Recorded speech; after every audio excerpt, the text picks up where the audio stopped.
স্বাগতম, বড় ভাইজান স্বাগতম।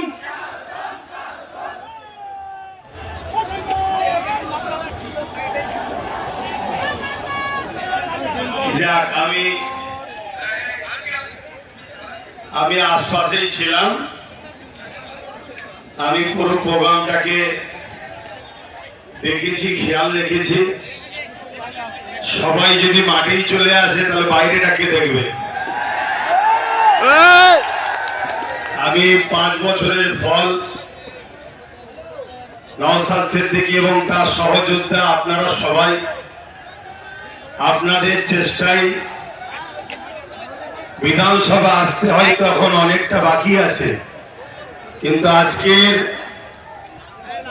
এই শহীদ মিনারের ময়দানে আপনারা যেভাবে প্রোগ্রাম ধুলো উড়িয়ে দিয়েছেন, সামনে 26-এ জিত আপনাদের অলরেডি হয়ে গেছে।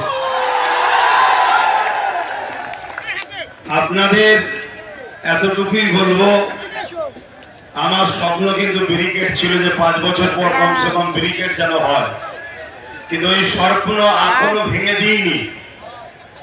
সেনাবাহিনী বন্ধুরা বলেছেন তিনাদের প্রোগ্রাম চলছে, নিশ্চয়ই মাইক বাঁধা আছে, দেখছেন। 31শে মার্চ পর্যন্ত প্রোগ্রাম আছে।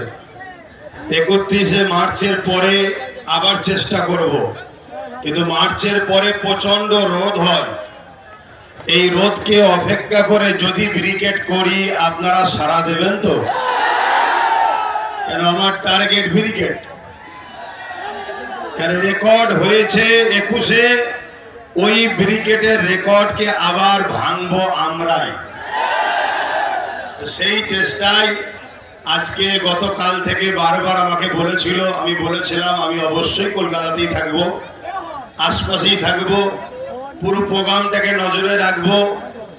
আমি দেখতে চাই যে নওশাদ সহ তার সহযোদ্ধারা 5 বছরে কি করলো। তবে কি করেছে বাংলার প্রতিটা অলিতে গলিতে কান পাতলে বোঝা যায়। এই বাংলায় বর্তমান বিরোধী শক্তি যদি কেউ থাকে আজকের দিন পর্যন্ত, সেটা হলো আইএসএফ। মিডিয়াতে হয়তো অন্য কাউকে বিরোধী শক্তি বানানো হয়, কেন রাজ্য সরকার বলেছিলেন তো বিজেপিকে ফন্ডে নিয়েছে লড়বো, তাই বিজেপিকে বিরোধী হিসাবে দেখানো হয়, কিন্তু হাকিকাতে বিরোধী বিজেপি নয়। তাই এই সরকারের পতনের পরে যে গভর্নমেন্টটাই বাংলায় হবে সেই গভর্নমেন্টটার নাম হলো আইএসএফ। আপনারা যে শক্তিতে, যে মজবুতে দাঁড়িয়ে আছেন, আমি এতটুকু বলতে পারি এই শক্তি, এই মজবুতে আর একটু যদি বিশ্বাসের সাথে ঐক্যবদ্ধ হয়ে আর একটুখানি যদি চাপ বাড়াতে পারেন, তাহলে আগামী দিন কিন্তু আপনাদের হাতেই বাংলা আসছে। তো যাক, আমি আপনাদের এই প্রোগ্রাম দেখেছি, সবই খুব ভালো লেগেছে। আপনারা এভাবে এগিয়ে যান। আমার সর্বদিক দিয়ে সহযোগিতা, দোয়া আপনাদের সাথে ছিল, আছে, থাকবে।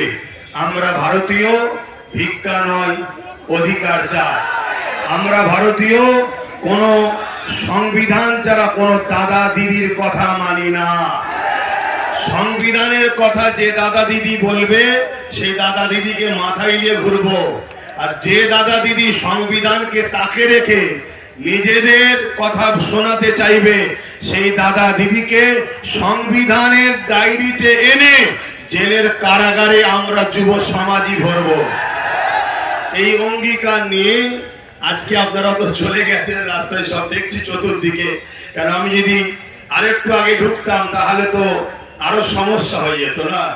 তো সেই জায়গায় যখন ভিড় কেটে গেছে,